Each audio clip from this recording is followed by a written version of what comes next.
नमस्कार दोस्तों, जय श्री कृष्णा। मेरे YouTube चैनल में आपका बहुत बहुत स्वागत है। आज की इस वीडियो में हम सुनेंगे हल षष्ठी व्रत कथा। भारतवर्ष में हल षष्ठी त्यौहार को अलग अलग नामों से भी जानते हैं, जैसे हल षष्ठी, हल छठी, हर छठी, ललही छठी, चना छठ, चंद्र छठ, हर छठ और बलराम प्रकटोत्सव। दोस्तों, हल षष्ठी अर्थात हर छठी का यह व्रत भाद्रपद महीने के कृष्ण पक्ष की षष्ठी तिथि अर्थात छठवीं तिथि को मनाया जाता है। इस दिन भगवान श्री कृष्ण के बड़े भाई बलराम जी का अर्थात बलदाऊ जी का जन्म हुआ था। बलदाऊ जी का प्रधान शस्त्र हल और मूसल है, इसीलिए बलदाऊ को हलधर भी कहते हैं। इसी कारण से इस पर्व का नाम भी हल षष्ठी पड़ गया।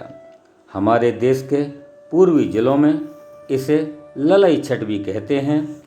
इस दिन महुए की दातुन करने का विधान है।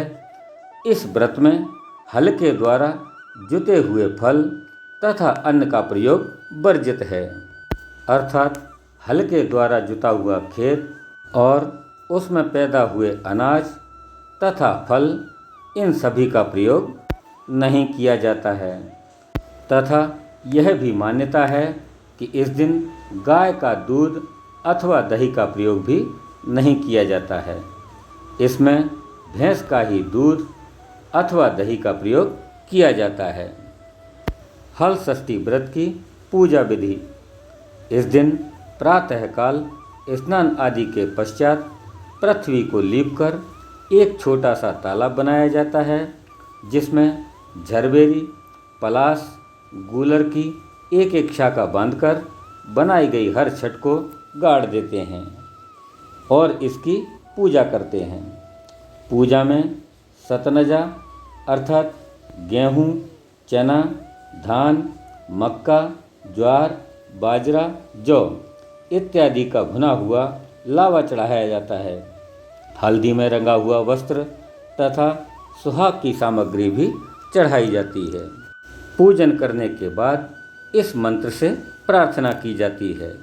गंगा द्वारे पर कुशावर्ते बिल्व के नील पर्वते स्नात्या कनखले देवी हरल धवती पतिम ललिते सुभगे देवी सुख सौभाग्यदायिनी अनंत देहि सौभाग्यम महातोभ्यम नमो नमः, महातोभ्यम नमो नमः, महातोभ्यम नमो नमः।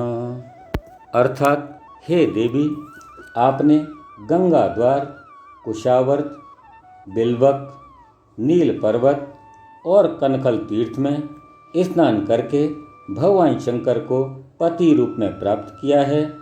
सुख और सौभाग्य देने वाली हे ललिता देवी, आपको बारंबार नमस्कार है। आप मुझे अचल सुहाग दीजिए। इस प्रकार प्रार्थना करने के पश्चात हल षष्ठी की कथा को सुनना अथवा पढ़ना चाहिए। हल षष्ठी की कथा इस प्रकार है।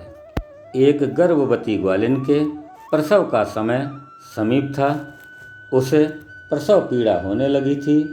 उसका दही मक्खन बेचने के लिए रखा हुआ था। तब वह सोचने लगी कि यदि बालक ने जन्म ले लिया तो मेरा यह दही मक्खन बिक नहीं पाएगा। इस प्रकार सोचकर वह उठी और सिर पर दही और मक्खन की मटकी लेकर बेचने के लिए चल पड़ी। चलते चलते उसकी प्रसव पीड़ा बढ़ गई। वह झरबेरी की झाड़ी की ओट में बैठ गई। वहाँ उसने एक सुंदर पुत्र को जन्म दिया। अल्हड़ ग्वालिन ने बालक को कपड़े में लपेटकर वहीं पर लिटा दिया और स्वयं मटकियाँ उठाकर आगे की ओर बढ़ गई। उस दिन हर छठी का दिन था।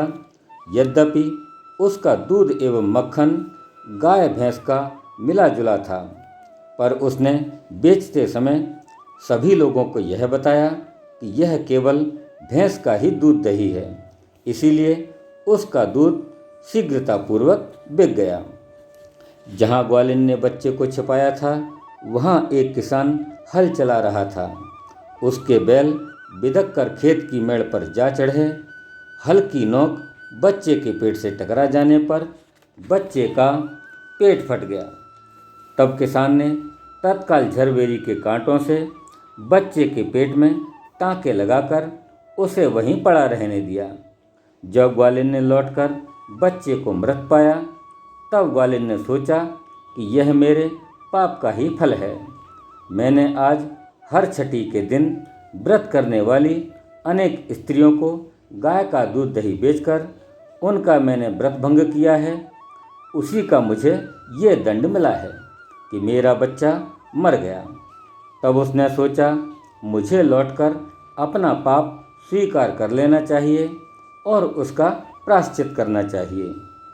अब वह लौटकर वहाँ आई जहाँ जहाँ उसने दूध दही बेचा था। उसने गली मोहल्ले में घूम घूम कर अपने दूध दही का सारा रहस्य जोर जोर से आवाज़ लगाकर प्रकट कर दिया। ग्वालिन की बात सुनकर स्त्रियों ने अपने धर्म की रक्षा के विचार से उसे आशीर्वाद दे दिया। अब वह ग्वालिन वापस उसी खेत में पहुंची। तब उसने देखा कि उसका पुत्र जीवित अवस्था में है। उसी दिन से ग्वालिन ने पाप छिपाने के लिए कभी झूठ न बोलने का प्रण किया। बोलिए श्री छठी मैया की जय, बोलिए बलदाऊ जी की जय। तो दोस्तों, यह थी हल षष्ठी अर्थात हल छठी व्रत की कथा। आपको कैसी लगी हमारी यह कथा?